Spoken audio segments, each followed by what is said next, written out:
बिस्मिल्लाहिर्रहमानिर्रहीम। अस्सलाम वालेकुम बाबा। अॼु असांजो टॉपिक तमामु इम्पॉर्टेंट आहे, ठीकु आहे। ऐं ॿार चवनि था सर असांजा कॉन्सेप्ट क्लियर कयो अकॉर्डिंग टू PMC कंहिंजा सर्क्यूलर मोशन जा। छो जो सर्क्यूलर मोशन जा अहिड़ा मतिलबु टफेस्ट कॉन्सेप्ट्स आहिनि। कॉन्सेप्ट थ्योरीअ जी ॻाल्हि नथो कयां, कॉन्सेप्ट वॾा टफ आहिनि, ठीकु आहे। अगरि कंहिंखे कॉन्सेप्ट उहो सम्झ में अची वियो त माना सर्क्यूलर मोशन सम्झ में अची वियो। पोइ मां अल्हम्दुलिल्लाह हिन जी समरी खणी आयो आहियां तव्हां ॾे, ऐं इंशाल्लाह घटि टाइम में तव्हांखे सॼी समरी उहा प्रोवाइड कयां थो। पोइ अचो त ॾिसूं छा आहे, कहिड़ी समरी आहे। अच्छा ॾिसो, असां चवंदा आहियूं सर्क्यूलर मोशन। इहो सर्क्यूलर मोशन आहे छा? सर्क्यूलर मोशन खे मेनली असां चवंदा आहियूं इहो 2 डायमेंशनल मोशन आहे। कहिड़ो मोशन आहे? जेको असांखे माना 2 डायमेंशन में वठी वञे, ठीकु आहे। या 2 डायमेंशन में जेको हले 2D मोशन। जीअं असां प्रोजेक्टाइल मोशन पढ़ियो हुयोसीं त प्रोजेक्टाइल बि 2D मोशन में थो अचे। सर्क्यूलर मोशन जा मेनली हूंदा आहिनि 2 क़िस्म, ठीकु आहे। हिकिड़ो जेको हूंदो आहे सर्क्यूलर मोशन, हाणे ॿुधो मां तव्हांखे बेसिक खां ऐं बहितरीन तरीक़े सां डिलीवर करण जी कोशिशि थो कयां, मूंसां गॾु हलिजो, ठीकु आहे। सर्क्यूलर मोशन जा 2 क़िस्म आहिनि। हिकिड़े खे असां चवंदा आहियूं uniform circular motion, uniform circular motion, ऐं ॿिए खे चवंदा आहियूं नॉन यूनिफॉर्म सर्क्यूलर मोशन, जेको यूनिफॉर्म न हुजे। हाणे जेको नॉन यूनिफॉर्म का बि बॉडी हूंदी आहे त असां चवंदा आहियूं उन में जेको आहे सो वेलोसिटी जेका हूंदी आहे नॉन यूनिफॉर्म में वेलोसिटी चेंज थींदी आहे। जॾहिं जो वेलोसिटी चेंज थींदी आहे त एक्सीलरेशन प्रोड्यूस थींदी आहे, त इहो आहे नॉन यूनिफॉर्म मोशन। पर अगरि यूनिफॉर्म मोशन जी ॻाल्हि कंदासीं त हिन में वेलोसिटी त कांस्टेंट हूंदी आहे। जॾहिं जो वेलोसिटी कांस्टेंट हूंदी त हिन में का बि एक्सीलरेशन प्रोड्यूस न थींदी। त पोइ हाणे अचो त हिननि में एक्सीलरेशन पढ़ूं त नॉन यूनिफॉर्म ऐं यूनिफॉर्म में कहिड़ियूं कहिड़ियूं एक्सीलरेशन प्रोड्यूस थियूं थियनि या कहिड़ियूं कहिड़ियूं एक्सीलरेशन आहिनि। हाणे ॾिसो, जॾहिं जो असां यूनिफॉर्म सर्क्यूलर मोशन पढ़ंदा आहियूं त इन में असां हिकु कॉन्सेप्ट खणंदा आहियूं, उहो असां चवंदा आहियूं ओमेगा, जेका एंगुलर एक्सीलरेशन आहे। इहा एंगुलर एक्सीलरेशन कांस्टेंट रहंदी, ठीकु आहे, जॾहिं असां यूनिफॉर्म सर्क्यूलर मोशन था पढ़ूं। ॿियो असां चवंदा आहियूं त जेका ओमेगा आहे इहा कॾहिं बि असांजी अल्फ़ा खे प्रोड्यूस न कंदी। What is alpha? अल्फ़ा खे चवंदा आहियूं एंगुलर एक्सीलरेशन। जॾहिं जो इहे पाण ग़रीब कांस्टेंट आहे त पोइ हिन खे कीअं प्रोड्यूस कंदी? ज़ाहिरी ॻाल्हि आहे, एंगुलर एक्सीलरेशन प्रोड्यूस ई न थींदी कंहिंमें, यूनिफॉर्म सर्क्यूलर मोशन में, ठीकु आहे। अच्छा, इहे 2 कॉन्सेप्ट क्लियर थी विया। वरी अचो त असांजी जॾहिं वरी हाणे हिकु ॿी वेलोसिटी हूंदी आहे, ठीकु आहे। ॾिसो, 2 वेलोसिटी हूंदियूं आहिनि यूनिफॉर्म सर्क्यूलर मोशन में। हाणे हिकु वेलोसिटी जेका मां ॿुधाईमांव हिन खे चऊं था एंगुलर वेलोसिटी, पर ॿी वेलोसिटी हूंदी आहे जंहिंखे चइबो आहे टेंजेंशियल वेलोसिटी, VT। हाणे इहा VT वॾा कमाल थी करे, ठीकु आहे। कहिड़े तरीक़े सां कमाल थी करे, इन्हनि खे ॾिसो। हाणे VT जेको आहे सो इन खे असां चवंदा आहियूं त इहा 2 तरीक़नि सां चेंज थींदी आहे। हिकु VT चेंज थींदी आहे बाय चेंजिंग डायरेक्शन। इहा पंहिंजो डायरेक्शन चेंज कंदी आहे, चेंजिंग डायरेक्शन। इहा डायरेक्शन जॾहिं चेंज थी करे त छा थो थिए इहो बि ॾिसो। ऐं बाय चेंजिंग मैग्नीट्यूड, इहा चेंजिंग कंदी आहे पंहिंजे छा खे? मैग्नीट्यूड खे। जॾहिं इहे पंहिंजे मैग्नीट्यूड खे चेंज कंदी आहे त ज़ाहिरी ॻाल्हि आहे असां नॉन यूनिफॉर्म में हलिया वेंदा आहियूं। पर जॾहिं हीअ पंहिंजे डायरेक्शन खे चेंज कंदी आहे न, असां हूंदा यूनिफॉर्म में ई आहियूं पर हिते हिकु नई एक्सीलरेशन प्रोड्यूस थी वेंदी आहे। कहिड़े तरीक़े सां? इहो ॿुधो। हाणे ॾिसो, डायरेक्शन जे चेंज थियण खे बि असां ईअं चवंदा आहियूं त वेलोसिटी चेंज थींदी आहे। पर जेको इहे सर्क्यूलर मोशन आहे इन में जेको इन में असां माना जेका VT हूंदी आहे उनजो हर हंधि ते डायरेक्शन चेंज खणंदा आहियूं। त उहो जेको हर हंधि ते डायरेक्शन, इहो नेचुरली जेको इहा असांजो पार्टिकल जो चेंज थो थिए, इहो डायरेक्शन चेंज जे करे यूनिफॉर्म सर्क्यूलर मोशन में हिकु एक्सीलरेशन अची वेंदी आहे। ऐं उहा एक्सीलरेशन असां छा चवंदा आहियूं? ॿुधायो तव्हां, उहा कहिड़ी एक्सीलरेशन हूंदी आहे? जंहिंजो नालो हूंदो आहे सेंट्रीपिटल एक्सीलरेशन। हाणे इहा सेंट्रीपिटल एक्सीलरेशन बाय डिफ़ॉल्ट आहे, बाय नेचर आहे। कहिड़े तरीक़े सां? छो जो VT जो डायरेक्शन बाय नेचर चेंज थो थिए। कहिड़े तरीक़े सां? उहो ॾिसो। अगरि मां तव्हांखे चवां त हीउ जेको आहे सर्क्यूलर मोशन आहे, हिते कोई पार्टिकल पियो आहे, इहो पार्टिकल छा कंदो? ऐं ॾिसिजो त इहो हिन जी VT जी डायरेक्शन नेचर कीअं थी चेंज करे। ॾिसो, अगरि असां चवंदासीं हीअ पार्टिकल आहे, इन पार्टिकल जी मां तव्हांखे ॿुधाई हुयमि त इन जो जेका इन जी VT हूंदी आहे टेंजेंशियल वेलोसिटी हमेशह 90 जी डिग्री ठाहींदी आहे, ठीकु आहे। माना कुझु हिन तरीक़े सां टेंजेंट ठाहींदी आहे, ठीकु आहे पंहिंजा। वरी हिते पहुचंदो त वरी इहे हीअं थी वेंदी, वरी हिते पहुचंदो त वरी इहे हीअं थी वेंदी। इहा हुआ VT। इन जो डायरेक्शन चेंज थींदो आहे। डायरेक्शन कीअं थो चेंज थिए? इन जी थींदी आहे डेरिवेशन। हाणे ॿार चवंदा डेरिवेशन करायो न, पर हिन ई कराइणी पवंदी, ठीकु आहे। छो जो तव्हांखे इन मां घणा कॉन्सेप्ट मूंखे सेखारिणा आहिनि त हिन जी डेरिवेशन थिए, लाज़मी थिए। ॾिसो कीअं, मां तव्हांखे चवां अगरि कोई सर्किल आहे, ठीकु आहे। सर्किल जेको आहे इन सर्किल में असां पातोसीं हिते जेको आहे सो हिकु माना या हलो पार्टिकल था खणो, हे P1 आहे या P1 आहे ऐं हे आहे P2 पार्टिकल, ठीकु आहे। या अञा थोरो हिनखे वेझो बि करे छॾियोसि, को मसइलो न आहे। वेल अच्छा ॾिसो, जेको हे P1 आहे इन जी अगरि टेंजेंशियल वेलोसिटी खणूं त कुझु हिन तरीक़े सां हेॾे हलंदी, ऐं जेको P2 आहे इन जी अगरि टेंजेंशियल वेलोसिटी खणूं त कुझु हीअं हलंदी। हाणे हे ॾिसो, हीअ वा V1 जंहिंखे चऊं, हीअ वा V2, या असां इन पार्टिकल ॿिन्ही खे हिकु ई था खणूं, हे बि P1 आहे, इहो वरी बाद में हिते अची वियो त हे P2 थी वियो, ठीकु आहे। माना P1 ई आहे, सही आहे, गोल फिरे थो कहिड़े तरीक़े सां। अच्छा हाणे ॾिसो इहो गोल फिरे थो, ठीकु आहे, कहिड़े तरीक़े सां। हाणे हिन में जेको आहे सो V1 ऐं V2 डायरेक्शन खे चेंज थी कनि, उहो ॾिसो। हाणे ॾिसो, अगरि मां तव्हांखे चवां त जेको V1 आहे इहो V1 असां हितां थोरो ईअं हलायोसीं, ठीकु आहे, थोरो हेॾे हलंदो, ईअं टेंजेंट ठाहींदो। वरी जेको V2 आहे इहो बि टेंजेंट ठाहींदो, पर मां इहो टेंजेंट हिते खणी करे तव्हांखे हिकु नई शइ थो सेखारणु चाहियां। हे बा V2 अची वियो, जेको थोरो मथे थो असांखे मिले, या डायरेक्शन चेंजिंग जे करे थोरो हेॾे थी वियो। हाणे ॾिसो, इन्हनि में असां छा कंदा आहियूं, असां माना V2 ऐं V1 चयोसीं त इन में चेंज फाइंड करणु चाहींदासीं। डायरेक्शन में बि चेंज आई आहे त केतिरी चेंज आई आहे, कीअं चेंज आई आहे, काॾे चेंज आई आहे, उहा फाइंड कंदासीं। हाणे ॾिसो, इन जो जॾहिं डायरेक्शन फाइंड कंदासीं त असांखे कुझु डायरेक्शन हिन साइड ॾे मिलंदो, ठीकु आहे, छो जो असां हेठि टे रूल अप्लाई कंदा आहियूं। सो उन में तव्हां ॾिसंदव त तव्हांखे हेॾे हीअं अप्लाई माना जेको आहे सो हेॾे डायरेक्शन मिलंदो इन जो, कंहिंजो, चेंज इन वेलोसिटी जो। हाणे ॾिसो, चेंज इन वेलोसिटी जेका हूंदी आहे उहा बराबरि असां चवंदा आहियूं V2 - V1 जे, ठीकु आहे। इहे डेरिवेशन आहे, हिनखे थोरो सम्झिजो, तव्हांखे ॻाल्हि सम्झ में अची वेंदी सॼी। हाणे ॾिसो, V2 - V1 जे चवंदा आहियूं, पर अगरि मां तव्हांखे चवां त V2 कढी ॾियो त V2 = change in velocity plus V1, एतिरी ॻाल्हि सम्झ में अची वई, ॻाल्हि सम्झ में अचे थी। हीअ ॾिसो, V2 हिते ई पियो आहे, हीअ हेॾे हली वई त हे हेसि ताईं अची वियो। इहा थोरी पॉइंट खे सम्झिजो, ठीकु आहे। हाणे ॾिसो, अगरि ॾिसो मां तव्हांखे चई आयमि त V2 आहे change in V plus V1, late suppose कयो इहो पार्टिकल वरी हितां निकिरे थो, ठीकु आहे, या हे पार्टिकल आहे इहो हितां निकितो आहे, ठीकु आहे। हाणे इन पार्टिकल जी अगरि मां वेलोसिटी V1 खणां त कुझु हिन तरीक़े सां हेॾे। हाणे इन जी वेलोसिटी त V1 खईं, पर असां अगरि चऊं त इन जी, हाणे हेठि टे रूल वरी हिते अप्लाई थींदव। असां था चऊं त जेको इन जी चेंज इन वेलोसिटी आहे उहा कुझु हिन तरीक़े सां हेॾे आहे, हे V1 आहे, त हेठि टे रूल अप्लाई कयोसि त हे अची वई कुझु हिते हीअं डायरेक्शन। हाणे हीअ अची वई इन जी V2। वरी ॾिसो, वरी इहो ई पार्टिकल आहे, वरी इन जी टेंजेंट ठाहींदो त कुझु हिन तरीक़े सां हेॾे वेंदो। वरी उन जी तव्हां छा ठाहियो, तव्हां चेंज इन वेलोसिटी ठाहींदो। जॾहिं जो चेंज इन वेलोसिटी ठाहींदो, वरी हेठि टे रूल हणो त कुझु हिन तरीक़े सां। वरी ॾिसो, इन हिते पार्टिकल जो वरी छा थींदो, असां टेंजेंट ठाहींदा।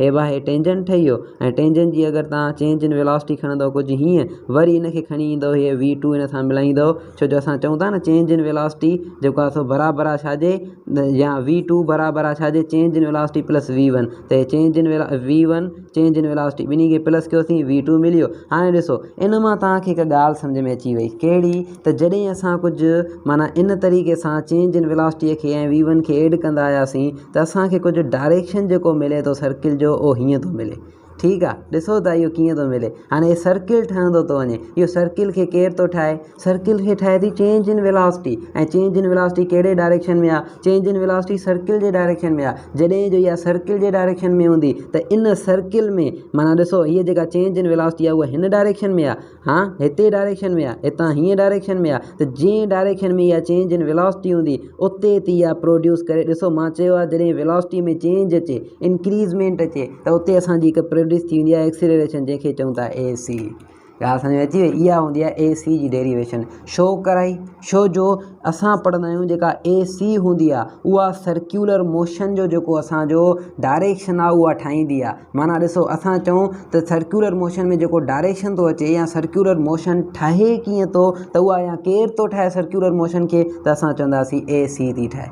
ॻाल्हि सम्झ अचे थी। हाणे AC जेका हूंदी आहे उहा चेंज कंदी आहे डायरेक्शन ऑफ मोशन खे, ऐं इनखे असां AC खे चवंदा आहियूं त इहा रेडियल हूंदी आहे। Why we are saying radial to the AC, because it is माना इन जो जेको डायरेक्शन हूंदो आहे उहा ऑलवेज़ हूंदो आहे काॾे, सेंटर जे तरफ़। जॾहिं सेंटर जे, ॾिसो सेंटर जे तरफ़ बि डायरेक्शन अथसि, पोइ बि इन सर्किल खे ठाहिण में हेल्प थी करे। हिन सॼे जो सॼे सर्किल खे केरु थी ठाहे, या AC थी ठाहे। चेंज इन वेलोसिटी जो डायरेक्शन हिन तरफ़ आहे, तॾहिं त सर्किल माना चेंज इन वेलोसिटी हेल्प थी करे AC जी हेल्प थी करे, त AC सॼो जो सॼो सर्किल ॾे पंहिंजो बि डायरेक्शन करे थी, ऐं हिन सर्किल खे बि ठाहींदी थी वञे।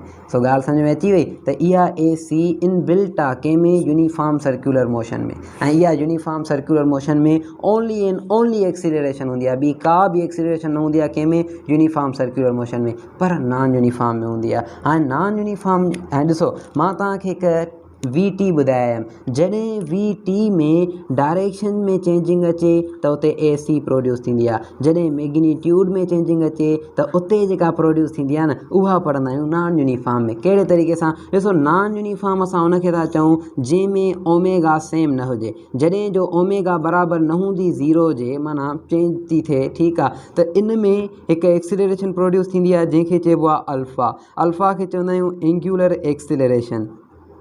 छा चवंदा आहियूं बाबा, हीअ आहे angular acceleration. It is produced from कंहिंमां, हिन मां एंगुलर वेलोसिटी मां या एंगुलर फ्रीक्वेंसीअ मां। हाणे ॾिसो जेका इहा हाणे हिन में हिकु एक्सीलरेशन हीअ अची वई, ॿी एक्सीलरेशन कहिड़ी थी अचे, मां चयमि वी टी जॾहिं मैग्नीट्यूड पंहिंजो चेंज कंदी आहे, जॾहिं मैग्नीट्यूड पंहिंजो वी टी चेंज कयो त हिकु नई एक्सीलरेशन प्रोड्यूस थींदी जंहिंखे चइबो आहे ए टी। इन ए टीअ खे असां चवंदा आहियूं। ऐं ॾिसो इहो कीअं थो प्रोड्यूस थिए, इहो बि तव्हां ॾिसो, अगरि मां सर्किल ठाहियो, हिते ॾिसो अगरि सर्किल जी V1 हिते आहे, वरी V2 जेका थी थींदी उहा हीअ आहे 10, लेट सपोज़ हीअ थी थी वञे 15, माना इहो जॾहिं मैग्नीट्यूड वी टी चेंज करे त पोइ हिन में ए टी प्रोड्यूस थींदी आहे जंहिंखे चइबो आहे टेंजेंशियल एक्सीलरेशन। ॻाल्हि सम्झ में अचे थी, माना पोइ हितां जेको डायरेक्शन में चेंजिंग ईंदी पोइ इहा इन तरफ़ हूंदी, ठीकु आहे। ऐं ॾिसो ॿी ॻाल्हि हिते ॿुधो त वी टी प्रोड्यूस थी करे मैग्नीट्यूड खे, ऐं ॾिसो इन में अञा हिकु ॿी एक्सीलरेशन हूंदी आहे, हीअ आहे एंगुलर एक्सीलरेशन, ॿी ए टी, ऐं ॿी हिन में सेम उहा ई वी टी जो जेको डायरेक्शन आहे उहो चेंज थो थिए त माना हिन में ए सी आहे। माना नॉन यूनिफॉर्म में असांखे ए बि मिलंदी, ए सी बि मिलंदी, अल्फ़ा बि मिलंदी, ऐं उनखां बाद में कहिड़ी थी बि मिले, ए टी थी बि मिले। माना ॻाल्हि हाणे सम्झ में अची वई। इहा हूंदी आहे इन जो इंट्रो ऑफ सर्कुलर मोशन जो। हाणे हलंदासीं इन जी स्टार्टिंग ते, सम्झी वियो, हे इंट्रोडक्शन आहे हिन जो। हाणे इंट्रोडक्शन में मां तव्हांखे अलहमदिल्ला सॼी जो सॼी क्लियर करे छॾी आहे। हाणे ॾिसो न इन में वरी ॾिसो अगरि हिते ए टी बि आहे ऐं हिते ए सी बि आहे, इन जी वरी टोटल एक्सीलरेशन कहिड़ो, माना net acceleration of uniform circular non uniform circular motion जी कढबी आहे। कहिड़े तरीक़े सां, ए नेट कढंदासीं, इहे तव्हां यूनिफॉर्म जी बि कढी सघो था, पोइ उते वरी तव्हांखे ज़ीरो रखणी पवंदी। कहिड़े तरीक़े सां, तव्हां हिते रखंदव पहिरियां ए टी स्क्वायर जीअं असां कंदा आहियूं, वरी प्लस कंदव ए सी स्क्वायर, ठीकु आहे। हाणे A T square A C square कंदो तव्हांखे ए नेट मिली वेंदी। त नेट एक्सीलरेशन कहिड़ी आहे नॉन यूनिफॉर्म में, अगरि इहो ई फार्मूलो हिते इम्प्लीमेंट कंदव तव्हांखे ए टी ज़ीरो रखणी पवंदी, पोइ ए सी जे बराबरि हूंदी ए नेट। माना net acceleration in uniform circular motion is only and only A C, ॿी का बि एक्सीलरेशन न हूंदी आहे। सो इहे कुझु कॉन्सेप्ट आहिनि, ऐं मां गारंटी ॾियांव त हिननि कॉन्सेप्ट्स मां इंट्री में 2-3 सुवाल त माना ईअं चवां त हूंदा ई हूंदा, ठीकु आहे, छो जो हे तमामु इम्पॉर्टेंट टॉपिक आहे, ठीकु आहे। उनखां बाद हाणे ॾिसो असां अच्छा हिते ई ॾिसंदा हलूं त जेका ए सी आहे, इन ए सीअ जा बि वरी कुझु फार्मूला हूंदा आहिनि, ठीकु आहे। हाणे ए सीअ जो जेको फार्मूलो हूंदो आहे हिकु पहिरियों उनखे चवंदा आहियूं वी स्क्वायर अपॉन में आर, ठीकु आहे। हाणे हिते जेका वी आहे इहा असांखे वी टी रखणी पवंदी आहे, सम्झो था ॻाल्हि खे नथा सम्झो, ठीकु आहे। हिते वी टी रखणी पवंदी, माना A C equal to V T square upon में आर। हाणे वी टी जेका हूंदी आहे, वी टी खे असां चवंदा आहियूं इहा बराबरि हूंदी आहे आर ओमेगा जे, ठीकु आहे। हाणे इहा वी टी आर ओमेगा जे बराबरि, इनखे लीनियर टू एंगुलर माना असां रिलेशनशिप पढ़णो आहे असांखे, पर हाली फ़िलहाल तव्हां एंट्री आया तव्हांखे इहा ख़बर हूंदी। वेल अचो, हे आहे आर ओमेगा, हेठां हाणे हिनखे आहे स्क्वायर, जॾहिं जो वी टी स्क्वायर आहे त आर ओमेगा स्क्वायर थींदो, R square omega square upon में आर, आर में कैंसिल करे छॾियो त ए सी जो जेको ॿियो फार्मूलो हूंदो उहो हूंदो आर ओमेगा स्क्वायर। कंहिंजो, ए सी जो जेको फार्मूलो आहे उहो छा आहे, आर ओमेगा स्क्वायर। इहो बि तव्हांखे यादि हुजणु घुरिजे। अच्छा, हाणे तव्हां इन मां बि ॿिया फार्मूला ठाहे सघो था, उहे कीअं, पहिरियां मां तव्हांखे थोरो सर्कुलर मोशन में बेसिक पॉइंटूं पढ़ायां जेके माना जेके हर को टीचर पढ़ाए थो, ठीकु आहे। सो उहे तव्हांजो जीअं क्लियर थी वेंदा, पोइ वरी अचूं था इन्हनि कॉन्सेप्ट ते वरी। हाणे ॾिसो असां चवंदा आहियूं बाबा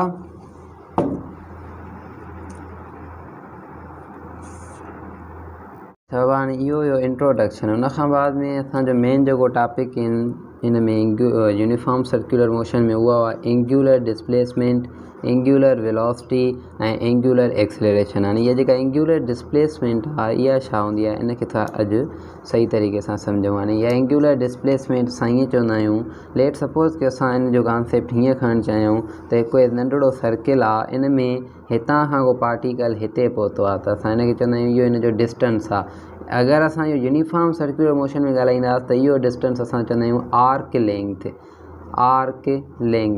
हाणे ॾिसो, जॾहिं इहो आर्क लेंथ जेको आहे, मां तव्हांखे ईअं चवां थो त इहो सर्किल नंढिड़ो आहे त हिन में आर्क लेंथ बि नंढड़ी हूंदी, पर ॾिसो अगरि मां सर्किल वधाइण थो चाहियां त उहो आर्क लेंथ बि वधी वेंदी। जॾहिं जो आर्क लेंथ वधी वेंदी त मां ईअं चवां त रेडियस बि वधी वेंदो, छो जो आर्क लेंथ माना हीअं वधंदी थी वञे त रेडियस बि ज़ाहिरी ॻाल्हि आहे हेॾो वधंदो थो वञे न। वॾो सर्किल थींदो त ज़ाहिरी ॻाल्हि आहे रेडियस बि हुनजो वॾो थी वेंदो। सो चवण जो मक़सदु सिर्फ़ु इहो त ए से डायरेक्ट प्रोपोर्शनल हूंदी आहे कंहिंसां, आर सां। जेतिरी आर्क लेंथ वधंदी ओतिरो रेडियस असांजो वधंदो। हाणे इन मां असां हिकु माना कॉन्सेप्ट इन जो खणंदा आहियूं एंगुलर डिस्प्लेसमेंट जो, उहो ईअं त एस बराबरि थी वेंदी हिते प्रोपोर्शनलिटी कांस्टेंट तव्हां थीटा रखंदव ऐं हिते तव्हांखे आर रखणी पवंदी। हाणे इहा जेका थीटा हुआ इन खे था चऊं एंगुलर डिस्प्लेसमेंट।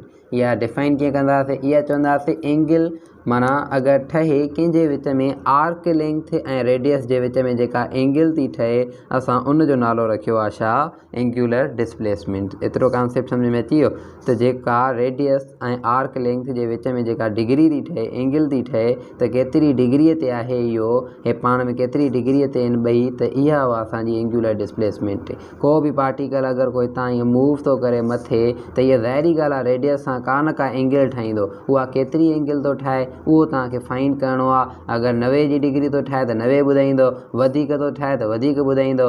अगरि ॾिसो मां लेट सपोज़ मां तव्हांखे चवां त पूरो जो पूरो सर्किल जेको आहे उहो असां आर्क लेंथ जे कंसीडर था कयूं, माना का पार्टिकल आहे उहो सॼो सर्किल घुमी आयो आहे, त असां हुन सर्किल जी असां हिकु डिग्री खणंदा आहियूं। असां चवंदा आहियूं उहा 2 पाए रेडियान हूंदी आहे। मां तव्हांखे ॿुधायो आहे त जॾहिं सॼो सर्किल ईअं फ्री ईंदो त 2 पाए रेडियान जे बराबरि, या असां हुनखे ॿी लैंग्वेज में चवंदा आहियूं 360 डिग्री।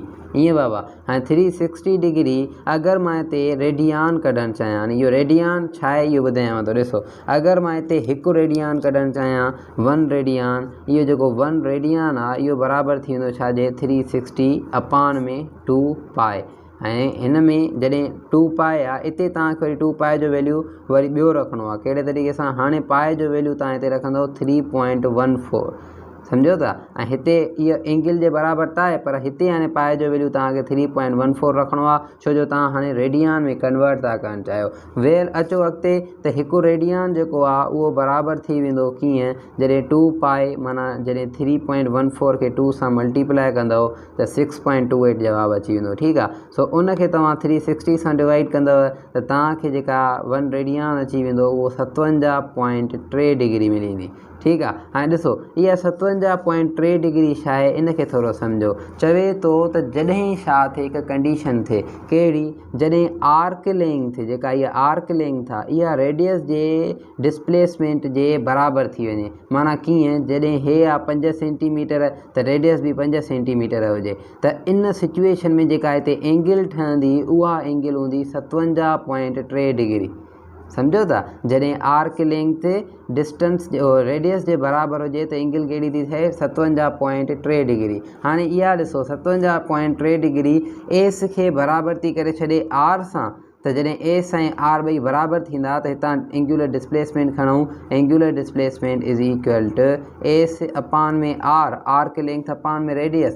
जॾहिं हे ऐं हे ॿई इक्वल आहिनि त पोइ जेका असांजी एंगुलर डिस्प्लेसमेंट आहे उहा 1 रेडियान जे बराबरि हूंदी आहे। ऐं रेडियान छा आहे, इहो इन जो यूनिट आहे। कंहिंजो यूनिट आहे, एंगुलर डिस्प्लेसमेंट जो। इन जो हिकु ॿियो बि यूनिट थींदो आहे रिवोल्यूशन, रोटेशन, साइकिल्स, इहे सभु डिस्कस करणा आहिनि, ॿुधायांव थो। ठीकु आहे, वेल अचो हिन ते, त हिकु रेडियान 57.3 डिग्री जे हितां असां 1 डिग्री कढणु चाहियूं त 1 डिग्री में रेडियान केतिरा हूंदा आहिनि, त पोइ असां छा कंदासीं, हिते 1 डिग्री रखंदासीं, हिते हीअं, ऐं हेॾे हलियो वेंदो 1 अपान में 57.3 डिग्री। ठीकु आहे, हिते अची वियो रेडियान। हाणे इहा 1 डिग्री तव्हांजी बराबरि अची वेंदी घणनि जे, 0.107 आई थिंक सो, 0.017 रेडियान। सो इहो आहे असांजी 1 डिग्री या 1 एंगल घणनि रेडियान जे बराबरि थी वई। हाणे ॾिसो, अगरि मां तव्हां खां हिते क्वेश्चन हिकु पुछां, मां तव्हांखे चवां त 1 डिग्री त 0.017 जे बराबरि आहे, पर मां तव्हां खां 100 डिग्री जे बारे में थो पुछां अगर मैं तव्हां खां 200 डिग्री के बारे में तो पुछां, अगर मैं तव्हां खां 360 डिग्री के बारे में तो पुछां, तो पोइ तव्हां छा कंदो, सिर्फ़ु ऐं सिर्फ़ु हिन वैल्यू सां सभिनी खे मल्टीप्लाई कंदो।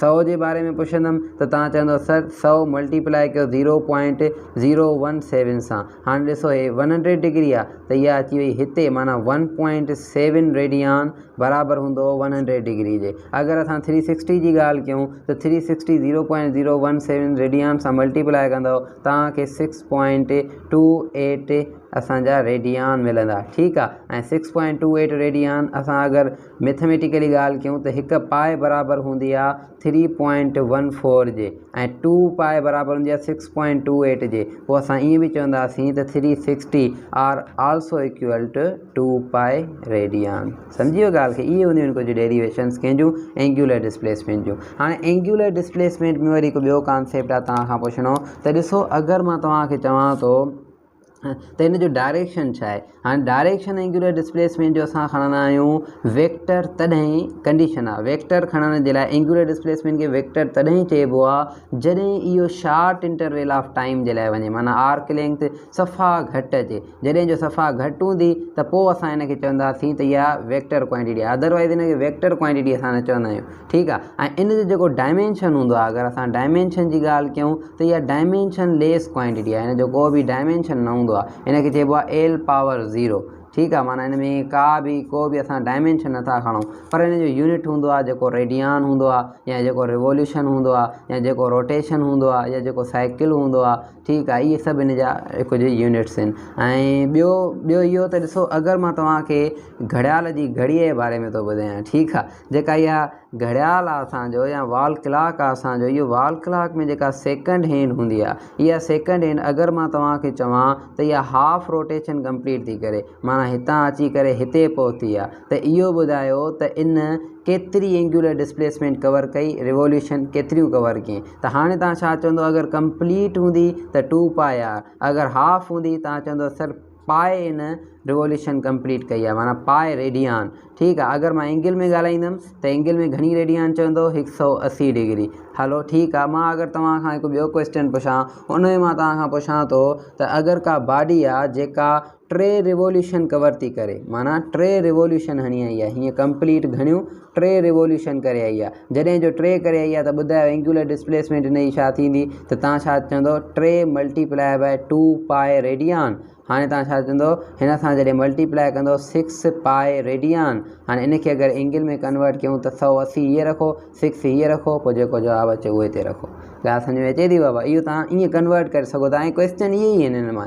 ठीकु आहे। ऐं ॿियो ॾिसो अगरि ॿियो हिकु क्वेश्चन अचे त एंगल थी थिए, माना मिनट हैंड जी 15 मिंटनि खां बाद में, मिनट हैंड आहे 15 मिंट हले थी त हुनजी एंगल केतिरी ईंदी उहो ॿुधायो। तव्हां हाणे ॾिसो हिते आहे असांजी, हे असांजो वॉल क्लॉक, हिन में मिनट हैंड जेको आहे सो 15 मिंट आई आहे, माना हिते आई आहे। जॾहिं जो इहा हिते ईंदी त हिन में जेका एंगल ईंदी उहा घणी एंगल ईंदी, उहा ईंदी 90 डिग्री जे। माना अगरि 90 डिग्री चऊं 15 मिंटनि में आहे, या असां ईअं चऊं पाए बाय 2 रेडियन त चई सघूं था।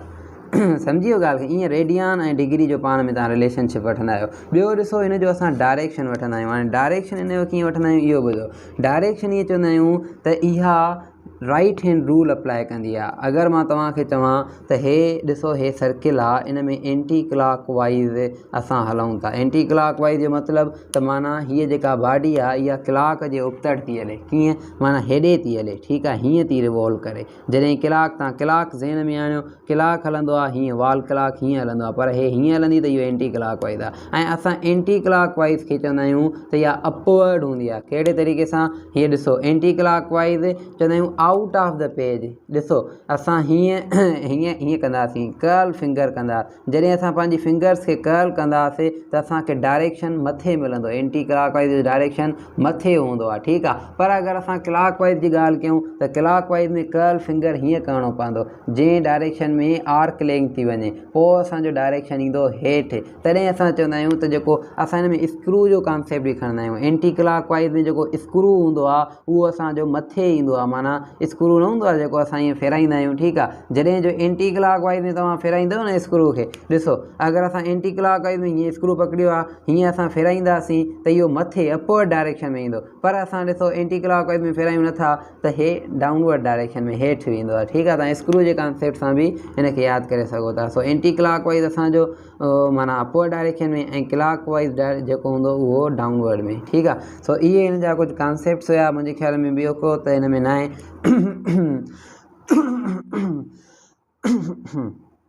अच्छा हाणे ॾिसो अगरि मां तव्हांखे हिकु अञा ॿियो बि हिन में चवां त 60 डिग्री पाए रेडियन में केतिरनि जे बराबरि या 30 डिग्री पाए रेडियन में केतिरनि जे बराबरि, त तव्हां करे सघो था। जीअं ॾिसो 2 पाए रेडियन आहे 360 जे बराबरि, त तव्हां हितां पाण ई करे सघो था। अगरि मां तव्हांखे चवां त पाए माना 180 अपान में 6 रेडियन इहा छाजे बराबरि थींदी, घणी एंगल अची वेंदी हिन में, त हे आहे 180 सां 6 डिवाइड कयो त हे अची वई 30 डिग्री, माना 30 डिग्री कीअं ईंदी जॾहिं पाए बाय 6 रेडियन। वरी अहिड़े ई तरीक़े सां अगरि मां तव्हांखे पाए बाय 4, ठीकु आहे, त उहो केतिरो ईंदो, या पाए बाय 3 चवां त उहो केतिरो ईंदो। हाणे पाए बाय 3 रेडियन बराबरि थी वेंदो आहे 60 डिग्री जे। सो अहिड़े तरीक़े सां तव्हां डिग्री ऐं रेडियन में फ़र्क़ु ज़ाहिर करे सघो था। चेंज ईंदी आहे न जॾहिं एंगुलर डिस्प्लेसमेंट में, त असांजी एंगुलर वेलोसिटी प्रोड्यूस थी वेंदी आहे, जंहिंखे असां ओमेगा चवंदा आहियूं, उहो हीअ, या हिन जो ॿियो नालो आहे एंगुलर फ्रीक्वेंसी। या कीअं आहे ॾिसो असां ओमेगा चवंदा आहियूं चेंज अचे कंहिंमें एंगल में या डिस्प्लेसमेंट एंगुलर डिस्प्लेसमेंट में पर यूनिट टाइम। हिन खे असां ॿिए तरीक़े सां 2 पाए रेडियन अपान में टी बि चई सघूं था, या असां हिन खे 2 पाए एफ सां बि शो करे सघूं था। वेल हाणे ॾिसो जेको डायरेक्शन हिन जो हूंदो आहे उहो डायरेक्शन हिन जो हूंदो आहे, ऐं हिन जो जेको यूनिट हूंदो आहे उहो हूंदो आहे रेडियन पर सेकंड, ठीकु आहे। या असां हिन जो यूनिट जेको यूनिट त थी वियो, हिन खे असां चवंदा आहियूं त इहो SI यूनिट आहे, पर हिन जो वरी कमर्शियल यूनिट बि हूंदो आहे। हाणे इहो कमर्शियल यूनिट हिन जो कहिड़ो हूंदो आहे, उहो उन ते क्वेश्चन ईंदा आहिनि, उहो हूंदो आहे RPM। हाणे RPM छा आहे, हिन खे चइबो आहे रिवोल्यूशन पर मिनट। इहो छाजे बराबरि हूंदो आहे, रिवोल्यूशन हिकु थी वेंदी आहे त हिन खे चइबो आहे 2 पाए, जॾहिं पर मिनट कयूं रिवोल्यूशन त हिन खे चवंदा आहियूं 1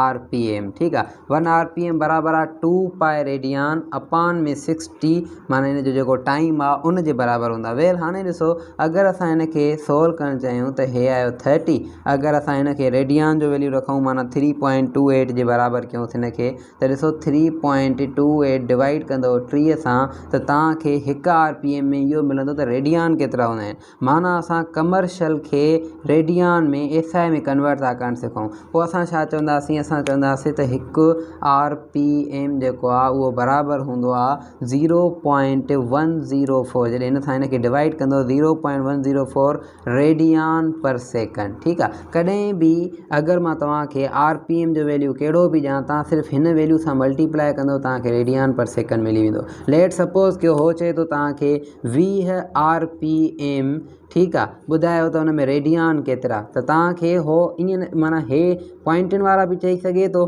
पर पॉइंटनि वारा मेनली हूंदा न आहिनि। कीअं हूंदो, 20 रिवोल्यूशन पर मिनट आहे न, त हाणे 20 रिवोल्यूशन खे चयोसि 2 पाए पर मिनट माना 60। हाणे ॾिसो इहो सॼो रेडियन में तव्हां पढ़ो। हाणे ॾिसो 2 जी टेबल हिन ते 30 टाइम, हिन ते 10 जी टेबल, या 2 जी टेबल हिन ते हणूं त, या 10 जी टेबल हिन ते हणूं त 2 टाइम, हिन ते 10 जी टेबल 3 टाइम। सो हाणे 2/3 कंदो, या हीअं कयोसि, हिन जो जेको आंसर अची वियो 2 पाए अपान में 3, माना 20 रिवोल्यूशन पर मिनट बराबरि 2 पाए अपान में 3, ठीकु आहे। हाणे इन खे तव्हां एंगल में बि चेंज करे सघो था, रिवोल्यूशन पर मिनट खे एंगल में बि असां डिस्क्राइब करे सघूं था, पोइ असां रेडियन खे एंगल में कन्वर्ट कंदासीं। इहे वरी थोरियूं घणियूं माना असांजी डेरिवेशन्स असांजी चेंजिंग थींदी आहे, यूनिट कन्वर्जन थींदी आहे, उन में इहे सॼो कुझु थी वेंदो आहे। वेल अचो ॾिसो ॿी ॻाल्हि ते, त जेको एंगुलर डिस्प्लेसमेंट जो जेको असांजो डायरेक्शन हूंदो आहे उहो किथे हूंदो आहे, उहो असां चवंदा आहियूं सेंटर जे तरफ़ हूंदो आहे। उहो बि असां एंटी क्लॉक वाइज़ जे तरीक़े सां, जीअं ई असां एंगुलर डिस्प्लेसमेंट खे शो कयोसीं डायरेक्शन में, उअं ई असां राइट हैंड रूल अप्लाई करे ओमेगा खे बि शो कंदा आहियूं। अच्छा हाणे ॾिसो इहा हुई एंगुलर डिस्प्लेसमेंट, पर इन में वरी क्वेश्चन हिकु इहो ईंदो आहे, तव्हां खां पुछंदा आहिनि त ओमेगा जेका हुआ उहा ॿुधायो त सेकंड हैंड जी केतिरी थींदी, ओमेगा ऑफ सेकंड हैंड केतिरी थींदी। त ॾिसो सेकंड हैंड जेका असांजी वॉल क्लॉक जी हूंदी आहे उहा सॼी पंहिंजी सेकंड हैंड जेको रिवॉल्व करे ईंदी, सॼी कंप्लीट रिवॉल्यूशन हणी ईंदी, त उहा 60 सेकंड कवर करे ईंदी आहे कंप्लीट रिवॉल्यूशन में। त असां ओमेगा एस फाइंड करणु चाहियूं, असां चवंदासीं त थीटा माना एंगुलर डिस्प्लेसमेंट अपान में छा हणूं, अपान में हणूं इन जो टाइम। ऐं ॾिसो थीटा घणी आहे हिन जी कंप्लीट रिवॉल्यूशन जे लाइ 2π रेडियन, अपान में टाइम हणोसीं 60। ठीकु आहे, त हाणे ओमेगा एस सेकंड जी हैंड जी बराबरि अची वेंदी π/30 जे, π/30 रेडियन। हाणे हिन रेडियन खे तव्हां रिवॉल्यूशन में बि कन्वर्ट करे सघो था, कीअं कंदो हे ॿुधायो आहियां। त इहो हुयो असांजो ओमेगा सेकंड हैंड जी रेडियन पर सेकंड में। वेल अॻिते ॿुधो त अॻिते असांजी ओमेगा मिनट हैंड जी बि हूंदी आहे, उहा केतिरी हूंदी आहे उहो ॾिसो। वरी असां वॉल क्लॉक खे फेराईंदासीं, वॉल क्लॉक यको ईअं फिरी ईंदो, पर इहो सॼी पंहिंजी रिवॉल्यूशन जेका कन्वर्ट माना कंप्लीट करे ईंदो। इन में हाणे 60 मिंट लॻंदा। ठीकु आहे, छो जो इहा मिनट हैंड आहे। कहिड़ी हैंड आहे? Minute hand of wall clock. So minute hand of wall clock जी ओमेगा फाइंड करण जे लाइ तव्हांखे ओमेगा मिनट हैंड रखणी पवंदी ऐं हिते जेका कंप्लीट रिवॉल्यूशन रखणी पवंदी। टाइम में फ़र्क़ु आहे, टाइम तव्हांखे कुझु हीअं रखिणो पवंदो। वेल अची वियो आहे, हिते अची वियो 30, त तव्हांखे कुझु आंसर अची वेंदो पाए अपान में 3600। वेल 3600 हिते मथे 2π अची वियो माना 1800, π/1800 ओमेगा मिनट हैंड जी। वेल तव्हां हाणे मूंखे हिन जी क्लॉक हैंड जी फाइंड करे ॾेखारियो। वरी शाबाश, क्लॉक हैंड जी फाइंड कयो। वरी मां तव्हांखे ॿुधायां थो ओमेगा ऑफ अर्थ, अर्थ जी बि ओमेगा हूंदी आहे। कीअं? ॾिसो, अर्थ जेका कंप्लीट रिवॉल्यूशन हणी थी अचे पंहिंजी सन जे चौधारी, उन में लॻंदा आहिनि 365 ॾींहं ऐं हिकु ॾींहं में हूंदा आहिनि 24 कलाक। त हाणे ॾिसो कीअं, अगरि असां चऊं था ओमेगा अर्थ जी, त इन में जेका असांजी जेका रिवॉल्यूशन ईंदी उहा 2π अपान में टाइम रखंदो 365 multiply by 24 multiply by 60 multiply by 60। त अहिड़े तरीक़े सां इहो किताब में तव्हांजे में सिंध टेक्स्ट बुक में क्वेश्चन बि आहे। वेर हाणे इहो तव्हांजो हिते कवर थी वियो। अच्छा, हाणे ॾिसो ॿी जेको आहे ओमेगा ते हिकु ॿ क्वेश्चन ॿियो बि ईंदो आहे। त अगरि मां तव्हांखे चवां थो, लेट सपोज़ असां कोई हिकु एग्ज़ाम्पल था वठूं, ठीकु आहे, ऐं राइट हैंड रूल तव्हांखे ख़बर आहे न, इहो ई एंटी क्लॉक वाइज जीअं अॻोड़े ॿुधायोमांव सेम उहो ई आहे। वेल अचो हिते, त असां चवंदा आहियूं त वेल हिकु क्वेश्चन था करायूं, हिकु बॉडी आहे जेका 3 रिवॉल्यूशन थी हणे। ठीकु आहे, रिवॉल्यूशन में 3 रिवॉल्यूशन थी हणे घणनि सेकंडनि में? 6 सेकंडनि में। टाइम अथसि 6 सेकंड, रिवॉल्यूशन अथसि माना असां थीटा हणूं 3 रिवॉल्यूशन, त हिन जी ओमेगा केतिरी थींदी? हरी फाइन थी वेंदो। ॾिसो, omega is equal to theta हुआ 3 रिवॉल्यूशन, रिवॉल्यूशन खे कंप्लीट माना 2π जे रेडियन जे बराबरि, माना रिवॉल्यूशन पोइ कंप्लीट हुन कन्वर्ट थी वेंदी आहे रेडियन में। त हाणे 3 मल्टीप्लाई 2π कयो, हेठियां हणो 6, ओमेगा तव्हांखे फाइन थी वेंदी। वेल अहिड़ी खे हिन सां डिवाइड कंदो त 2 अची वियो, 2 में कैंसिल थी वियो, माना ओमेगा इज़ इक्वल टू पाए रेडियन। ठीकु आहे, पाए रेडियन जे बराबरि अची वियो। सो अहिड़े तरीक़े सां तव्हांखे ओमेगा ते क्वेश्चन ईंदो ऐं इहे बि सभु ईज़ी आहिनि, को अहिड़ो का टफ न आहे ॻाल्हि हिन में। बसि इहे हुया असांजा हिन में। ऐं हिनखे असां चवंदा आहियूं त हिन जो जेको ॿियो यूनिट हूंदो आहे उहो हूंदो आहे 1/सेकंड। इन जे करे असां हिनखे एंगुलर फ्रीक्वेंसी बि चवंदा आहियूं। इहो 1/सेकंड जे बराबरि हूंदो आहे, छो जो जेको रेडियन आहे, रेडियन खे असां को बि माना ईअं SI यूनिट त आहे, पर इहो रेडियन जेको डायमेंशन न आहे, तंहिंजे करे असां चवंदा आहियूं डायमेंशन में असां हिनखे 1 जे कंसीडर करे 1/में सेकंड चवंदासीं, त इहा उहा ई फ्रीक्वेंसी आहे। पोइ एंगुलर में 1/s जॾहिं अची वेंदी त उहा एंगुलर फ्रीक्वेंसी, या असां हुनखे ओमेगा था कोठियूं। सो इहो हुयो असांजी ओमेगा ते कॉन्सेप्ट्स। हाणे हिन में हिकु ॿ क्वेश्चन रिवॉल्यूशन पर मिनट ते ईंदो आहे, पोइ तव्हांखे इहा कन्वर्जन करणु सेखारी, उअं ई तव्हां कन्वर्ट कंदव हिनखे, ऐं रेडियन में तव्हां पाण थोरो हिन ते वर्क कजोसि। बाक़ी हिकु ॿ क्वेश्चन मां बि ॾींदोमांव टेस्ट में, सो हिन ते वर्क कजोसि। ठीकु आहे, हाणे ॾिसो उनखां बाद में ऐं इन में ई एंगुलर वेलोसिटी में जीअं मां तव्हांखे ॿुधायमि त नॉन यूनिफॉर्म को बि पार्टिकल्स हलनि था। त हाणे नॉन यूनिफॉर्म में मां तव्हांखे ॿुधायमि त ओमेगा चेंज थी थिए। जॾहिं ओमेगा चेंज थी थिए पर यूनिट टाइम जे, त असां हिनखे चवंदा आहियूं एंगुलर एक्सेलरेशन। हीअ आहे angular acceleration. Angular acceleration is produced from angular velocity. यानी एंगुलर वेलोसिटी में चेंजिंग आई त इहा एंगुलर एक्सेलरेशन प्रोड्यूस थी। हाणे ॾिसो इन जा बि वरी कुझु यूनिट्स थींदा। हाणे चेंज इन ओमेगा हुआ त असां हिनखे चयोसि बाबा 2πf अपान में टी, माना एफ स्क्वायर थी वेंदो। हाणे ठीकु आहे, ॿ दफ़ा टी माना 2πf स्क्वायर इहा थी वई, या असां हिनखे चऊंसि 2π अपान में टी स्क्वायर कंप्लीट रिवॉल्यूशन जे लाइ रेडियन में। ठीकु आहे, सो इहो अल्फ़ा हुआ। ऐं अल्फ़ा जो जेको डायरेक्शन हूंदो आहे, मेनली हुन ते क्वेश्चन हूंदा आहिनि त अल्फ़ा जो डायरेक्शन ओमेगा सां कीअं हूंदो आहे। अगरि ॾिसो पहिरियां त इहो तव्हां सम्झो त जेका हीअ हुआ, लेट सपोज़ मां तव्हांखे लीनियर मोशन में वठी हलां त F is equal to ma हूंदो आहे। हीअ जेका एक्सीलरेशन हूंदी आहे इहा चेंज इन वेलोसिटी जे करे बि प्रोड्यूस थींदी आहे, ऐं इहा फोर्स जे करे बि प्रोड्यूस थींदी आहे। त हिन में जेका इहा अल्फ़ा हुआ, इहा छाजे करे प्रोड्यूस थींदी आहे? इहा अल्फ़ा या ओमेगा जे चेंज थियण जे करे प्रोड्यूस थींदी आहे, जीअं होॾे एक्सीलरेशन, जीअं होॾे वेलोसिटी चेंजिंग थी थिए, है न, यारी टार्क जी चेंजिंग जे करे हिते प्रोड्यूस थींदी आहे। त इहो क्वेश्चन अचे त अल्फ़ा जेको आहे सो एंगुलर जेका असांजी एंगुलर एक्सीलरेशन आहे उहा छाजे करे प्रोड्यूस थींदी आहे, त उहा टार्क जे करे प्रोड्यूस थींदी आहे। टार्क पाण छा आहे, टार्क या डॉट प्रोडक्ट आहे एफ डॉट डी, ठीकु आहे। फोर्स ऐं डिस्प्लेसमेंट खे मल्टीप्लाई कंदो, डिस्प्लेसमेंट एंगुलर असांजो मूवमेंट आर्म हिन खे चइबो आहे, त इहो टार्क अची वेंदो आहे, ठीकु आहे। सो अहिड़े तरीक़े सां हाणे इन में कुझु असांजा कॉन्सेप्ट्स आहिनि। ऐं टार्क अगरि असां वरी एंगुलर में खणी ईंदासीं त उहा टार्क बराबरि हूंदी आहे आई अल्फ़ा जे, ऐं अल्फ़ा हितां कढंदव त उहा बराबरि थी वेंदी आहे टाउ अपान में आई। हाणे इहा आई छा आहे, आई खे असां चवंदा आहियूं एम आर स्क्वायर, या एम आर स्क्वायर छा आहे, इन खे चइबो आहे मूवमेंट ऑफ इनर्शिया, ठीकु आहे। इनर्शिया जी मूवमेंट आहे, या असां कंहिं में खणंदा आहियूं, इहा असां खणंदा आहियूं एंगुलर में, ठीकु आहे। एंगुलर जेके पार्टिकल्स हूंदा आहिनि जंहिंमें मास जेको आहे, असां ॾिसो असां थोरो कन्वर्जन खां तव्हांखे मां करणु सेखारियां। वेल जेका एंगुलर वेलोसिटीज़ आहिनि उहे रिलेशनशिप रखंदियूं आहिनि कंहिंसां, असांजो लीनियर सां। जेका थीटा आहे उनखे चवंदा आहियूं एस, माना डिस्प्लेसमेंट। अगरि अचो ओमेगा ते त इहा हूंदी आहे असांजी वेलोसिटी। अगरि अचो आई ते मूवमेंट ऑफ इनर्शिया ते त इहा हूंदी आहे एम जे। ऐं इहा माना हेॾां लीनियर रखोसि, हे लीनियर आहिनि ऐं हे आहिनि एंगुलर। ऐं हिते अगरि अल्फ़ा हूंदी त हीअ हुआ असांजी एक्सेलरेशन जे। अहिड़े तरीक़े सां तव्हां ॿिया बि चई सघो था, जीअं ॾिसो असांजो ॿियो कहिड़ो अची वियो, जे टार्क आहे, टार्क जेको आहे सो हिन में हूंदी आहे, त होॾे असां चवंदा आहियूं त फोर्स आहे, ठीकु आहे। या असां हिते चवंदा आहियूं एंगुलर मोमेंटम आहे, त हिते चवंदा आहियूं मोमेंटम आहे, ठीकु आहे। वरी ॿियो आहे, अगरि असां हिते काइनेटिक एनर्जी था चऊं त हुते रोटेशनल काइनेटिक एनर्जी हूंदी आहे, रोटेशनल।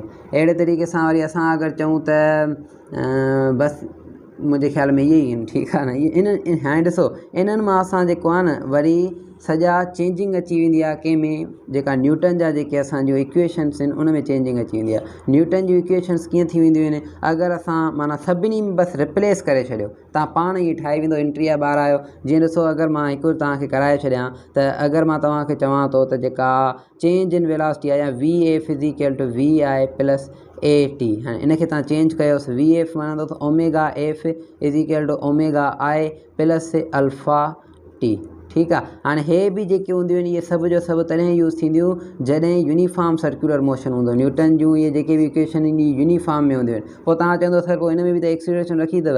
हाणे इहा जेका एक्सीलरेशन मां रखी आहे न, इहा हे कंडीशन सप्लाई कंदियूं ऐं इनखे कांस्टेंट रखंदियूं, मां पहिरियां ॿुधाए चुको आहियां। वेल इहो हुयो असांजो इन जो कॉन्सेप्ट, इहो तव्हांखे सम्झ में अचणु घुरिजे। हाणे अचो इन जे डायरेक्शन ते, इन जे डायरेक्शन ते वॾा क्वेश्चन्स ईंदा आहिनि। सो तव्हां डायरेक्शन ॾिसो त जेको हीअ आहे असांजो व्हील, इन व्हील मां असां सम्झंदासीं त इन जो डायरेक्शन कहिड़े तरफ़ आहे, ठीकु आहे। हाणे ॾिसो अगरि मां तव्हांखे चवां त इहो व्हील हले थो तेज़ीअ सां, जॾहिं जो इहो व्हील हलंदो तेज़ीअ सां, त इन में माना जेका ओमेगा हूंदी उहा बि जंहिं डायरेक्शन में, उन ई डायरेक्शन में एंगुलर डिस्प्लेसमेंट बि उन ई डायरेक्शन में बि अल्फ़ा, छो जो हीअ ओमेगा वधंदी वेंदी त हीअ अल्फ़ा ईंदी। पर वरी ओमेगा अगरि घटिजी थिए, इहो नॉन यूनिफॉर्म सर्कुलर मोशन आहे, ओमेगा जीअं ई घटि थींदी त जेका इहा अल्फ़ा आहे इन जो डायरेक्शन चेंज थी करे उहो हेॾे हलियो वेंदो, ठीकु आहे। माना इहा माइनस अल्फ़ा थी वेंदी ऐं ओमेगा इन तरफ़ होॾे माइनस अल्फ़ा। माना अगरि ओमेगा मथे थी वञे त जेका अल्फ़ा हूंदी उहा हेठि डायरेक्शन में ईंदी, तॾहिं जॾहिं जेको आहे सो ओमेगा डिक्रीज़ कंदी, जॾहिं ओमेगा डिक्रीज़ थी करे ऐं अल्फ़ा जेको थींदी उहा रिटार्ड थींदी, पोइ इन्हनि जे विच में वरी 180 जी डिग्री जी एंगल अची वेंदी आहे। ॻाल्हि सम्झ अचे थी। इन में तव्हां फैन ऑन ऐं फैन ऑफ सम्झो। फैन ऑन जॾहिं असां कंदा आहियूं त उन में छा थींदो आहे, एंगुलर जेका वेलोसिटी हूंदी आहे उहा इंक्रीज़ थींदी वेंदी आहे, ठीकु आहे। एंगुलर वेलोसिटी असां छा चवंदासीं त फैन ऑन में इंक्रीज़ थी थींदी वञे। जीअं इहा इंक्रीज़ थींदी वेंदी त उन में जेका अल्फ़ा ईंदी, अल्फ़ा उहा अल्फ़ा बि ईंदी ऐं थीटा बि ईंदी, ठीकु आहे। ऐं उनखां अलावा ओमेगा बि ईंदी। पर जॾहिं तव्हां फैन ऑफ कंदा आहियो न, जॾहिं फैन ऑफ थींदो आहे त उन में छा थींदो आहे न, उन में सिचुएशन ईअं क्रिएट थी वेंदी आहे त ओमेगा जेका हूंदी आहे उहा बि इन तरफ़ हूंदी आहे ऐं थीटा बि इन तरफ़ हूंदी आहे, पर जेका अल्फ़ा हूंदी आहे अल्फ़ा डाउनवर्ड हली वेंदी आहे, अल्फ़ा हेॾे अची वेंदी, ठीकु आहे। माना उहा अल्फ़ा रिटार्डेशन थींदी आहे न, छो जो एंटी क्लॉक वाइज़ डायरेक्शन में हलंदो आहे फैन, त उन में रिटार्डेशन थी थिए। वेल तव्हां हिन मां ई कॉन्सेप्ट सम्झी सघो था त रिटार्डेशन कीअं थी थिए। अल्फ़ा हीअ जेका ओमेगा हुआ अगरि डिक्रीज़ कंदी त तव्हां पाण ई सम्झी वञो त हीअ जेका अल्फ़ा हुआ उहा असांजी डिक्रीज़ कंदी या उहा असांजी छा थींदी, उहा असांजी रिटार्डेशन में अची वेंदी। सो इहे हुया सभु जो सभु इन ते कॉन्सेप्ट्स। हाणे ॾिसो वरी कुझु फार्मूला हूंदा आहिनि, उहे मां तव्हांखे पढ़ाए छॾियां। हाँ जी काइनेटिक एनर्जी आहे उहा अगरि असां हेॾे खणंदा आहियूं त चवंदा आहियूं 1/2 mv², पर होॾे काइनेटिक एनर्जी कन्वर्ट थी वेंदी आहे 1/2 I ओमेगा² में। ठीकु आहे, आई चयोमांव न मास खे रिप्लेस कंदी आहे काइनेटिक एनर्जीअ में। वरी अगरि असां चऊं त हेॾे जेको मोमेंटम आहे उहो P = mv आहे, त हेॾे जेको मोमेंटम थी वेंदो उहो L = असां एल खे चवंदा आहियूं I ओमेगा। ठीकु आहे, I ओमेगा, हिन खे I छो जो मास रिप्लेस थी वियो, माना कंहिंमें I में रिप्लेस थी वियो। ॻाल्हि सम्झ अचे थी? मास I में, हिते ई मास I में, V ओमेगा में। सो ईअं ई तव्हां ठाहे सघो था। वरी अगरि मां तव्हांखे चवां फोर्स = ma, त हिन खे तव्हां करे सघो था। त असां टार्क चवंदा आहियूं, हाणे फोर्स रिप्लेस थी वेंदो टार्क में, m रिप्लेस थी वेंदी I में, a रिप्लेस थी वेंदी अल्फ़ा में। त हितां तव्हां रिलेशनशिप ठाहियो।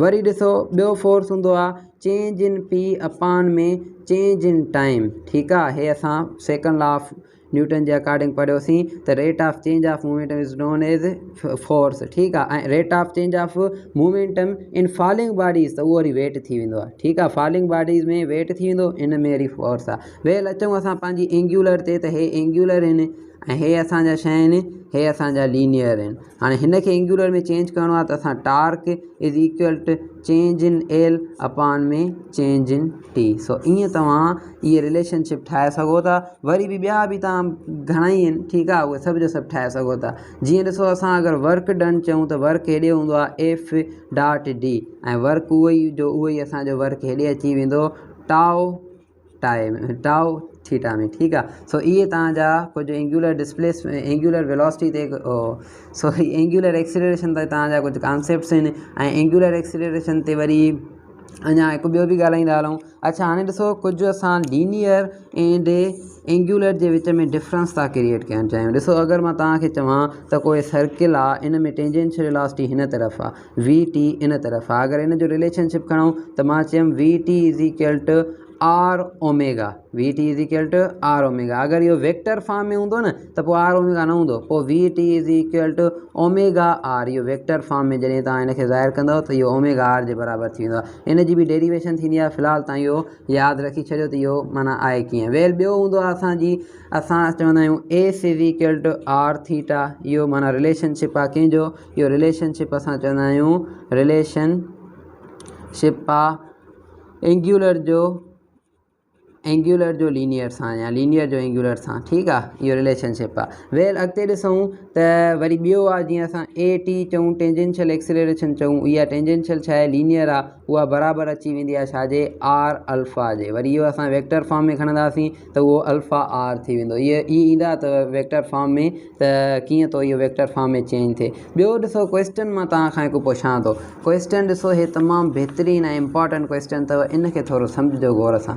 वेल मां तव्हांखे चवां थो, हिकु मूं वटि बॉडी आहे। ठीकु आहे बाबा, हिकु बॉडी जेको आहे सो उहा रिवॉल्व थी करे हीअं, हे कुझु हीअं रिवॉल्यूशन जा मां कुझु पास खणी छॾिया आहिनि। ठीकु आहे, हाणे अगरि मां चवां थो हे सर्कुलर मोशन आहे, 3 बॉडीज़ थो खणा, हिकु बॉडी थो खणा जेका हुआ उहो हिते A बॉडी, हीअ B बॉडी, हीअ C बॉडी। अगरि मां तव्हांखां पुछां त हिन में ॿुधायो त कहिड़ी बॉडीअ जी एंगुलर जेको आहे सो जेका वेलोसिटी आहे उहा इंक्रीज़ड हूंदी, कहिड़ी बॉडीअ जी एंगुलर वेलोसिटी इंक्रीज़ आहे ऐं कहिड़ी बॉडीअ जी एंगुलर एक्सीलरेशन इंक्रीज़ड आहे, या कहिड़ी बॉडीअ जी डिस्टेंस इंक्रीज़ आहे, उहो तव्हां ॿुधायो मूंखे। त हाणे ॾिसो इहो डिस्टेंस ते, अगरि इहा बॉडी रिजिड आहे, हाणे ॾिसो इहे क्वेश्चन ईंदा अथव, अगरि इहा बॉडी रिजिड आहे त इन में जेका असांजी माना असां ईअं चवंदासीं त इन जी जेका एंगुलर डिस्प्लेसमेंट आहे या ओमेगा आहे, या असां चऊं इन में त इन जी जेका एंगुलर एक्सीलरेशन आहे, इहे सभु जो सभु जेके हूंदा आहिनि, इहे सभु कांस्टेंट हूंदा आहिनि। का बि बॉडी अगरि रिजिड आहे त उन में सभु शयूं सभु जो सभु कांस्टेंट, हेवी कांस्टेंट। का बि बॉडी अगरि ईअं मूव थी करे A B C ते, त इन में अल्फ़ा बि कांस्टेंट। पर इन्हनि में जेके लीनियर थींदियूं आहिनि न, उहे चेंजिंग ईंदा आहिनि। माना लीनियर जीअं चयो डिस्टेंस चयोसीं, या जेको आहे असांजी VT चयो या AT चयो, इहे सभु चेंज, इहे वरी डिपेंड कंदियूं आहिनि त हिन में रेडियस केतिरो आहे। ठीकु आहे, अगरि असां चऊं था S = θr, माना अगरि रेडियस जेतिरो ज़्यादा ओतिरी S ज़्यादा। माना अगरि C पॉइंट ते चऊं त C पॉइंट ते असां चवंदासीं AC ग्रेटर आहे, एस बी खां, वरी एस बी खां जेको ग्रेटर आहे उहो एस ए आहे। सम्झी वियो ॻाल्हि खे। वरी ॾिसो अगरि असां वी टी चऊं त V T is equal to R omega, इहो मैग्नीट्यूड फॉर्म में आहे, हिकु वेक्टर फॉर्म में ओमेगा आर थी वेंदो आहे, वेल इहो सम्झी छॾिजो।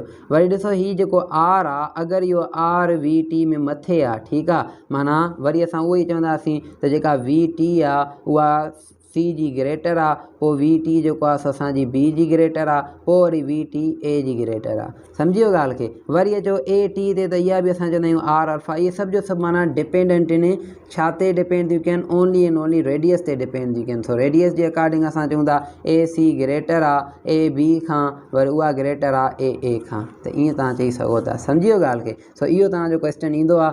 ऐं ॿियो मुंहिंजे ख़्याल में सभु शइ पढ़ी आहे हिन ते, ठीकु आहे। ऐं ॾिसो अगरि मां तव्हांखे हिकु लास्ट इक्वेशन पढ़ायां जंहिंमें असां चऊं था त टू जेको असां आख़िरी 2as is equal to V F square minus V I square, हिन खे असां चेंज था करणु चाहियूं। जॾहिं जो असां हिन खे चेंज कंदासीं त इहा कन्वर्ट थी वेंदी आहे कंहिंमें 2 alpha theta is equal to omega F square minus omega I square. सम्झी वियो ॻाल्हि खे। अगरि मां चवां त पार्टिकल रेस्ट खां स्टार्ट थो थिए, जॾहिं रेस्ट खां त हीअ कैंसिल थी वेंदो, त पोइ ओमेगा एफ बराबरि थी वेंदी आहे 2 alpha theta whole under root जे। सो इहो बि तव्हांखे अचणु घुरिजे। वेल हाणे ॿियो को मुंहिंजे ख़्याल में आहे कोन, बसि इहो यादि रखी छॾियो त जेका अल्फा हूंदी आहे, ओमेगा हूंदी आहे ऐं एंगल हूंदी आहे, हिन जा डायरेक्शन कहिड़ा हूंदा आहिनि ऐं रिवोल्यूशन पर मिनट छा हूंदो आहे, ऐं उनखां अलावा इहे सभु कमर्शियल यूनिट्स जेके मां ॿुधायोमांव, ऐं हिन जो डायरेक्शन कीअं चेंज थींदो आहे राइट हैंड रूल जे मुताबिक़। बसि मुंहिंजे ख़्याल ॿियो कुझु बि हिन ते अहिड़ो आहे। सेंट्रीपीटल एक्सीलरेशन आहे, तव्हांखे ॿुधायमि त सेंट्रीपीटल एक्सीलरेशन ए सी जेको आहे सो इहा रेडियल एक्सीलरेशन आहे, या असां हिन खे चऊं था त इहा अहिड़ी एक्सीलरेशन आहे जेका मोशन माना पैदा थी करे कर्वेचर जो, सॼे सर्किल में जेको मोशन ईंदो आहे उहो ए सी जे करे ईंदो आहे। इहो मां तव्हांखे ॿुधायमि। उनखां बाद में ॾिसो अगरि ए सी जो असां को फार्मूलो हणूं त वी स्क्वायर अपान में आर हूंदो आहे, या हिन फार्मूले खे चेंज कयूं ओमेगा सां त तव्हां चेंज करे सघो था। अच्छा अचो करे ॾिसूंसि, हे ॿियो फार्मूलो हिन जो अची वेंदो आहे आर ओमेगा स्क्वायर। ओमेगा खे अगरि उहो 2 पाए सां ओपन कंदव त इहो थी वेंदो आहे कीअं 4 पाए स्क्वायर, ठीकु आहे। ओपन करे ॾिसिजोसि, पोइ हे आयो आर अपान में टी स्क्वायर। उनखां हाणे हिते तव्हां रिलेशनशिप ठाहींदा आहियो, ॾिसो कीअं। मां तव्हांखां जेके क्वेश्चन्स ईंदा आहिनि उहे हिन ते ईंदा आहिनि। पहिरियों क्वेश्चन त इहो ईंदो आहे त सेंट्रीपीटल एक्सीलरेशन प्रोड्यूस कंहिंखां थींदी आहे, तव्हां चवंदव उहा सेंट्रीपीटल फोर्स खां थींदी आहे। कीअं, ॾिसो न्यूटन जे अकॉर्डिंग, सेकंड लॉ जे अकॉर्डिंग हर एक्सीलरेटेड बॉडीअ में को न को फोर्स हूंदो आहे। फोर्स सां ई का बॉडी एक्सीलरेशन में ईंदी आहे। ॾिसो अगरि सेंट्रीपीटल जेका लीनियर एक्सीलरेशन आहे उन में लीनियर फोर्स हूंदो आहे। अगरि हुजे अल्फा, ठीकु आहे, एंगुलर एक्सीलरेशन त उन में टाओ हूंदी आहे जेका हिन फोर्स खे, हिन अल्फा खे प्रोड्यूस कंदी आहे। वरी अहिड़े ई तरीक़े सां जॾहिं असां ए सी चवंदासीं त ए सी खे प्रोड्यूस करण जे लाइ एफ सी हूंदो आहे। वरी अहिड़े ई तरीक़े सां अगरि ए टी चवंदासीं त ए टी खे प्रोड्यूस करण जे लाइ एफ टी हूंदो आहे, टेंजेंशियल फोर्स हूंदो आहे। हाणे इहे सभु एक्सीलरेशन प्रोड्यूस थियूं थियनि कंहिंखां, कंहिं न कंहिं फोर्स खां। अगरि फोर्स खां प्रोड्यूस, हर ॾिसो न्यूटन जे अकॉर्डिंग आहे ईअं। ऐं ॾिसो वरी न्यूटन करे ॿी ॻाल्हि करे पोइ उन चयो त जेको फोर्स हूंदो आहे उहो चेंज इन पी अपान में चेंज इन टी जे बराबरि हूंदो आहे। हे रिलेशन तमामु मेन आहे, इन ते क्वेश्चन ईंदा अथव, ठीकु आहे। इहो सभिनी में ईअं ई तव्हां करे सघो था। अगरि हिन में कंदव त वरी जीअं अॻोड़े ॿुधायोमांव उहा चेंजिंग थी वेंदी। वेर अचो हाणे हिते, त हिते रिलेशनशिप ठाहिबो आहे कहिड़े तरीक़े सां बाबा, असां रिलेशनशिप ईअं ठाहींदा आहियूं, चवंदा आहियूं ए सी इनवर्सली प्रोपोर्शनल आहे आर सां। वरी असां ईअं चवंदा आहियूं त ए सी इनवर्सली प्रोपोर्शनल आहे टी स्क्वायर सां। मतिलबु छा, मतिलबु इहो त ॾिसो अगरि तव्हां, ऐं ॿियो हिन मां हिकु ॿियो बि ठहंदो आहे, उहो असां चवंदा आहियूं कीअं, असां चवंदा आहियूं 4 पाए स्क्वायर आर एफ स्क्वायर, ठीकु आहे। 4 पाए स्क्वायर आर एफ स्क्वायर माना फ्रीक्वेंसीअ सां इहो डायरेक्टली प्रोपोर्शनल हूंदी आहे एक्सेलरेशन। सम्झी वियो बाबा। हाणे ॾिसो अगरि इहो फ्रीक्वेंसी वरी पोइ जॾहिं उहो माना अहिड़ा वेव्स जे बारे में ॻाल्हाए। वेल अचो हाणे ए सी आहे, ए सी कीअं ठहे, ॾिसो अगरि मां हिकु सर्किल थो ठाहियां, ठीकु आहे, सर्क्यूलर मोशन आहे, उन में का बॉडी रिवॉल्व थी करे, उन बॉडी जो जेको असां रेडियस था खणूं, पहिरीं बॉडीअ जो जंहिंखे ज़ेड बॉडी था चऊं, उन जो रेडियस कुझु हिते आहे। वरी जेका ॿी बॉडी आहे उहा हीअं रिवॉल्व थी करे, पर उहा हितां थी रिवॉल्व करे, उहा एक्स बॉडी। हाणे हिन मां सेंट्रीपीटल एक्सीलरेशन कंहिंजी वधीक हूंदी, जल्दी ॿुधायो। वरी ॿियो ॿियो हिकु पार्टिकल आहे जेको रिवॉल्व थो करे तक़रीबन 15 मिंटनि में 15 मिंटनि में हिकु सॼो रिवॉल्व करे थो अचे ऐं ॿियो जेको पार्टिकल आहे उहो रिवॉल्व थो करे तक़रीबन 10 मिंटनि में। हाणे इहो बि ॿुधायो त सेंट्रीपिटल 15 मिंटनि वारे में वधीक हूंदी या 10 मिंटनि वारे में वधीक हूंदी। अच्छा हाणे ॾिसो अचो हिन पहिरें क्वेश्चन ते त असां चवंदासीं जंहिंजो रेडियस घटि उनजी सेंट्रीपिटल एक्सेलरेशन वधीक आहे, छो जो इनवर्सली प्रोपोर्शनल आहे। हीअ शइ घटिजंदी त हीअ शइ वधंदी, ठीकु आहे, इनवर्सली प्रोपोर्शनल हिनखे चइबो आहे। हाणे ॾिसो ए सी असां ईअं चवंदासीं A C of X is greater than A C of Z. अचो हिन ते त हिन में ईअं चवंदासीं त जंहिंजो टाइम पीरियड वधीक उनजी सेंट्रीपिटल एक्सेलरेशन घटि, माना ए सी 15 मिंटनि वारी लेस हूंदी, छा हूंदी, घटि हूंदी कंहिंखां, ए सी 10 मिंटनि वारीअ खां, या ए सी 10 मिंटनि वारी ग्रेटर हूंदी ए सी 15 मिंटनि वारीअ खां। सो अहिड़े तरीक़े सां तव्हां इन जो रिलेशनशिप ठाहे सघो था। अच्छा हाणे ॿियो असां ईअं चवंदा आहियूं त सेंट्रीपिटल एक्सेलरेशन जेको आहे सो प्रोड्यूस थी करे सेंट्रीपिटल फोर्स खे, या सेंट्रीपिटल फोर्स प्रोड्यूस थो करे सेंट्रीपिटल एक्सेलरेशन खे कहिड़े तरीक़े सां, ॾिसो। ऐं ॿियो इहो मां तव्हांखे पहिरियां बि ॿुधायो हुयमि त जेका ए सी आहे इहा वी टी मां ईंदी आहे। वी टी असां चवंदा आहियूं जॾहिं डायरेक्शन में चेंज करे त इहा ए सी ईंदी, ऐं जॾहिं मैग्नीट्यूड में चेंज करे त इहा ए टी ईंदी। हितां वरी असां नेट एक्सेलरेशन बि कढूं पिया नॉन यूनिफॉर्म जी ऐं यूनिफॉर्म जी। लेट सपोज़ कयो जेका असांजी हीअ हिते असां बॉडी था खणूं नॉन यूनिफॉर्म, अगरि असां नॉन यूनिफॉर्म खणंदासीं त असां छा चवंदासीं, असां ईअं चवंदासीं त हिन में जेका अल्फ़ा हुआ माना एंगुलर एक्सेलरेशन उहा बराबरि नाहे ज़ीरो जे, ठीकु आहे। नॉन यूनिफॉर्म बॉडीज़ में अल्फ़ा ज़ीरो जे बराबरि न हूंदी। जॾहिं जो अल्फ़ा ज़ीरो जे बराबरि न हूंदी त असां हाणे हिकु रिलेशनशिप पढ़ी आयासीं। रिलेशनशिप उहो इहो हुयो त जेका असांजी टार्क हूंदी आहे उहा टार्क बराबरि हूंदी आहे आई अल्फ़ा जे, ठीकु आहे। टार्क खे असां छाजे बराबरि चयोसीं, ॾिसो हाणे हीअ आहे असांजी टार्क टाओ, उहा बराबरि आहे आई अल्फ़ा जी, सही आहे बाबा। या तव्हां हितां फोर्स थी इक्वल टू एम ए बि चई सघो था, इहो कढी सघो था। हीअ टार्क आई अल्फ़ा जे बराबरि आहे। जॾहिं अल्फ़ा कांस्टेंट नाहे त असां चवंदासीं त जेका असांजी टार्क आहे उहा बि कांस्टेंट नाहे। जॾहिं असांजी टार्क कांस्टेंट नाहे त टार्क मां असां वरी हिकु ॿियो फार्मूलो खयों हुयोसीं, उहो असांजो फार्मूलो असांखे ॾिए पियो angular momentum, change in L upon में change in T tau is equal, ठीकु आहे। ऐं अगरि टाओ असांजी चेंज थी थिए त माना एंगुलर मोमेंटम बि चेंज थींदो रहंदो। ऐं जॾहिं एंगुलर मोमेंटम चेंज थींदो आहे त माना इन में law of conservation of momentum बि न थींदो, त इन में असांजो इहो बि अप्लाई न थींदो। वरी अचो असां बि ज़ीरो जे बराबरि न आहे, माना चेंज थी थिए त इहा चेंज तॾहिं थींदी जॾहिं ओमेगा चेंज थींदी, ऐं जॾहिं ओमेगा चेंज थींदी त पोइ असां नॉन यूनिफॉर्म सर्कुलर मोशन में ईअं बि चवंदा आहियूं त जेको मोमेंटम आहे एंगुलर मोमेंटम जेको आई अल्फ़ा जे आई ओमेगा जे बराबरि आहे इहो बि कांस्टेंट न रहंदो। वरी अहिड़े तरीक़े सां तव्हां एनर्जी बि चवंदव त एनर्जी बि असां बराबरि कई, काइनेटिक एनर्जी उहा बराबरि करे आयासीं छाजे बाबा, उहा बराबरि कयासीं 1/2 आई ओमेगा स्क्वायर जे, त माना इहा बि उन में चेंज न रहंदी। अगरि इहो नॉन यूनिफॉर्म आहे त इन में जेका वी टी आहे उहा मैग्नीट्यूड में चेंज थींदी। जॾहिं जो वी टी पंहिंजी मैग्नीट्यूड खे चेंज कंदी त इहा मैग्नीट्यूड मां पैदा कंदी आहे ए टी, ठीकु आहे, टेंजेंशियल एक्सेलरेशन। सो इहे हुया असांजा कुझु टर्म्स। हाणे ॾिसो बाद में असां अगरि कुझु डायरेक्शन्स जे बारे में ॻाल्हायूं, अगरि असां ए टी ऐं जेको ए सी आहे इन जे डायरेक्शन जे बारे में ॻाल्हायूं त इहो कुझु ईअं हूंदो आहे। ॾिसो अगरि हे असांजो हिकु सर्किल आहे, इन सर्किल में का बि बॉडी रोटेट थी करे, त मां तव्हांखे ॿुधायो हुयमि त इन जी जेका ए सी हूंदी आहे, थोरो रिलेशनशिप था पढ़ूं, ए सी हूंदी आहे उहा हेॾे हूंदी आहे, ऐं जेका ए टी हूंदी आहे उहा कुझु हिन डायरेक्शन में हूंदी आहे, हेॾे ए सी आहे, त हिन ॿिन्ही जे विच में 90 जी डिग्री आहे। सो वेल इन में तव्हां पहिरियां त मां तव्हांखे ॿुधायमि ए नेट फाइंड करण जो तरीक़ो, A is equal to A C square plus A T square whole under root, माना होल स्क्वायर करे होल अंडर रूट कंदो तव्हांखे ख़बर पइजी वेंदी। पर इन में तव्हां डायरेक्शन बि फाइंड करे सघो था त इन जो ए टी जो डायरेक्शन केतिरो आहे या कहिड़े डायरेक्शन में इहो मोशन थिए थो, त पोइ तव्हां टेन हणंदव, टेन थीटा बराबरि हूंदी आहे परपेंडिकुलर अपॉन में base, so perpendicular A T upon में ए सी।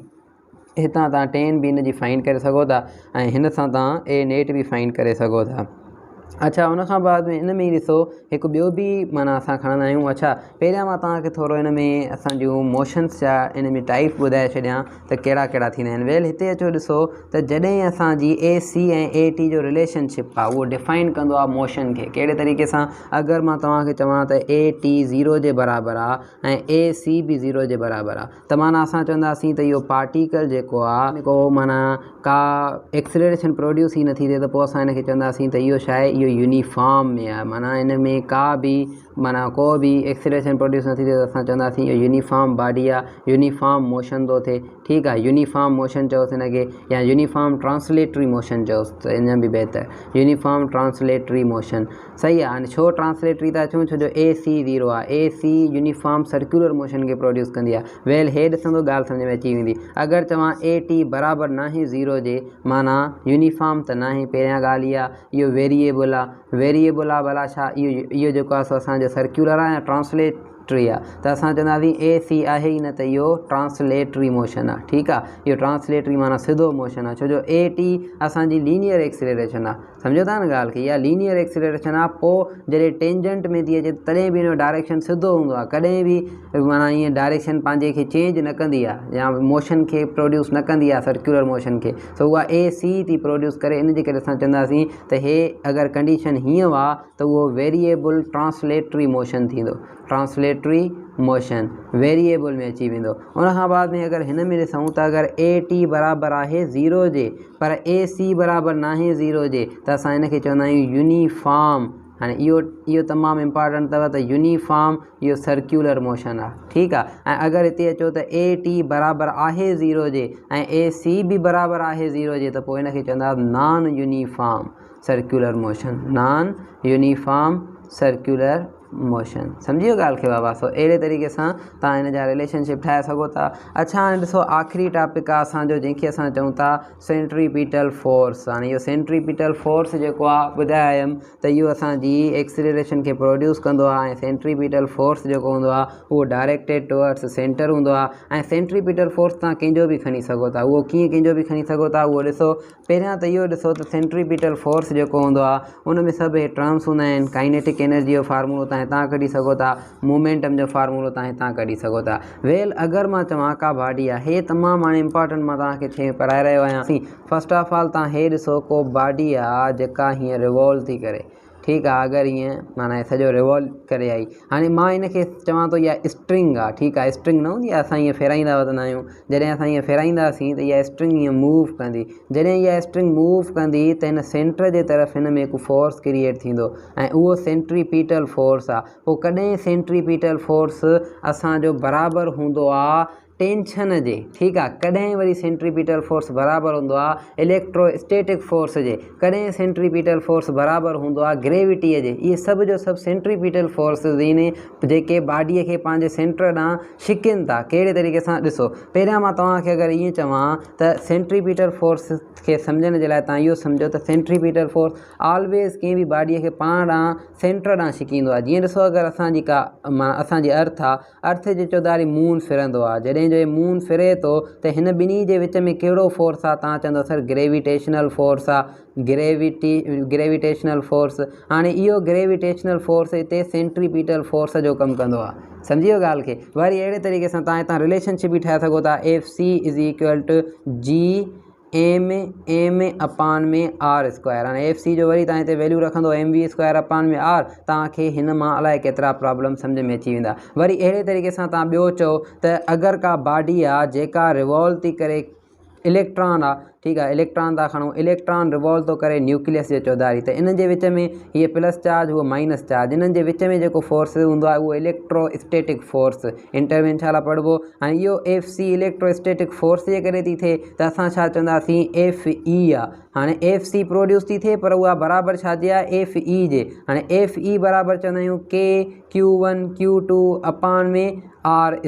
सो हितां बि FC जो वैल्यू रखो त mv²/r, तव्हांखे वैल्यू सम्झ में अची वेंदो। वरी ॾिसो, वरी असां चऊं त का बॉडी आहे जेका रोड ते थी हले। जॾहिं रोड ते हलंदा आहियूं त कॾहिं कॾहिं रोड ते हिकु ट्रन अची वेंदो आहे। पोइ उहो ट्रन छा कंदो आहे, उहो पार्टिकल खे हेॾे धिकींदो आहे ॿाहिरि। जॾहिं जो इहो पार्टिकल हेॾे हलियो वेंदो ज़ाहिरी ॻाल्हि आहे किरी पवंदो, पर हिते टर्न में असांखे सेंटर ॾांहुं को फोर्स छिकींदो आहे, माना सेंटर ॾे को फोर्स असांखे धिकींदो आहे। इते जेको इहो फोर्स हूंदो आहे उहो फ्रिक्शनल फोर्स हूंदो आहे। कहिड़ो? Frictional force. माना तव्हां चवंदो FC इन रोड बैंकिंग ऑफ रोड उहो अलॻि आहे, पर हिन रोड में जॾहिं तव्हां हलो था त उहो FC बराबरि छाजे अची वेंदो?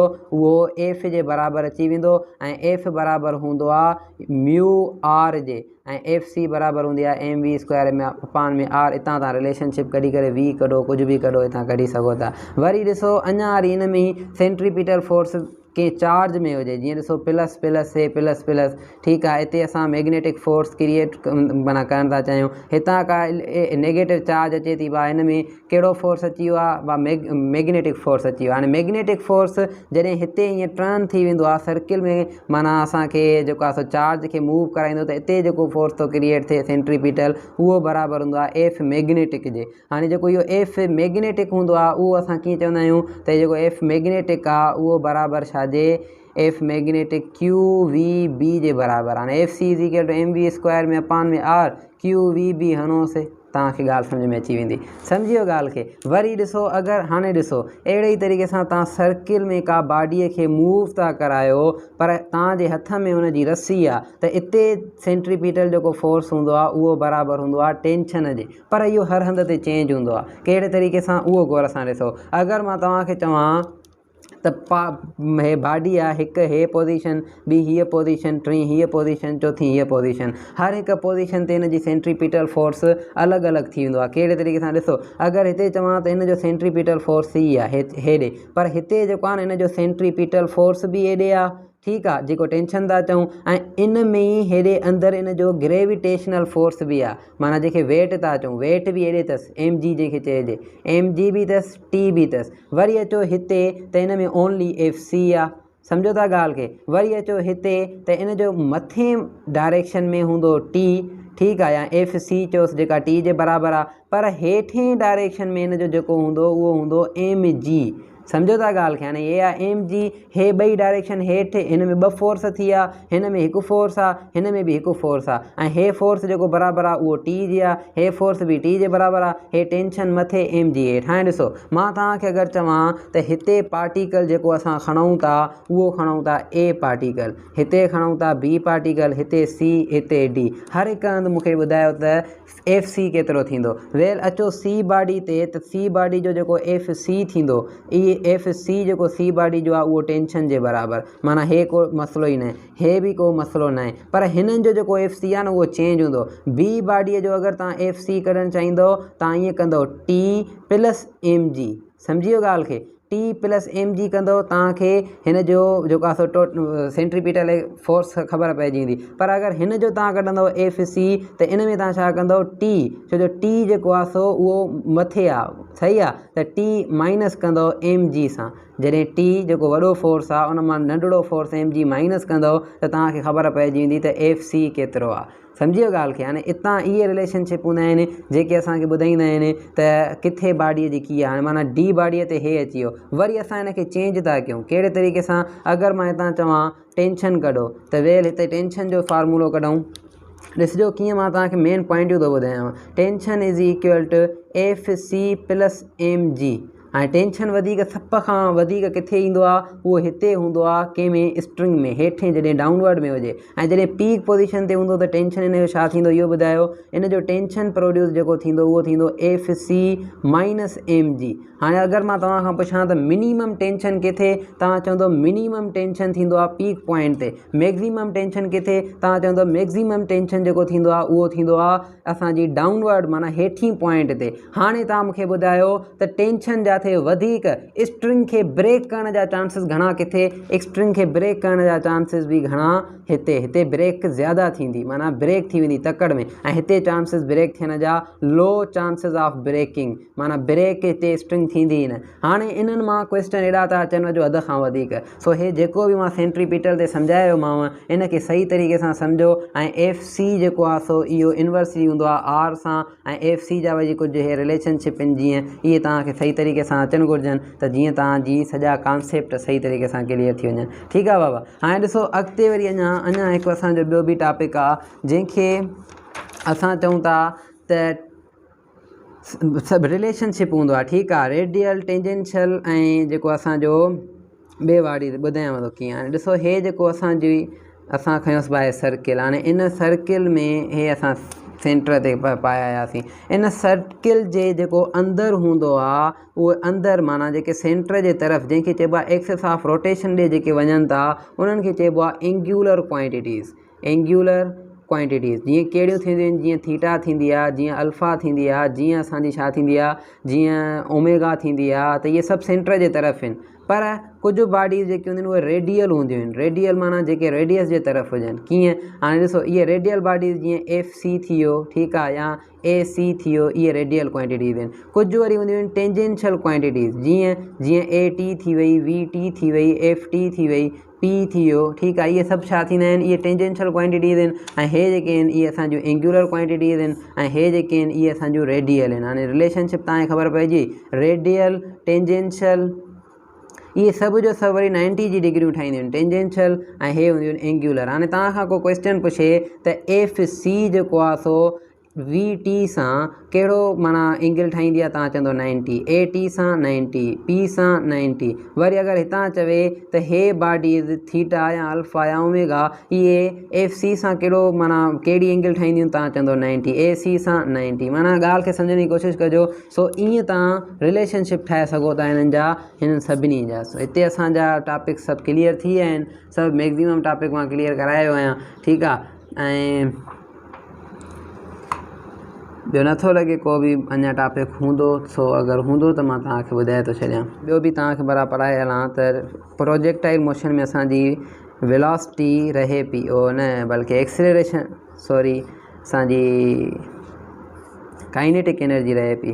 सो काइनेटिक एनर्जी उते वधीक हूंदी आहे जिथे वी वाए वधीक हूंदी आहे। छो जो वी एक्स त सेम रहंदो आहे, जॾहिं वी एक्स सेम थो रहे त जेको वी वाए जिथे वधीक हूंदी त उते असांजी काइनेटिक एनर्जी बि वधीक हूंदी। हिते काइनेटिक एनर्जी वधीक न हूंदी, हिते एम जी एच वधीक हूंदी। एम जी एच असां चवंदा आहियूं पोटेंशियल एनर्जीअ खे। पोटेंशियल एनर्जी पी पॉइंट ते वधीक हूंदी। छो जो उहा हाइट ते डिपेंड कंदी आहे। अगरि हाइट वधीक त पोटेंशियल एनर्जी वधीक, पर total energy in projectile motion constant रहंदी आहे।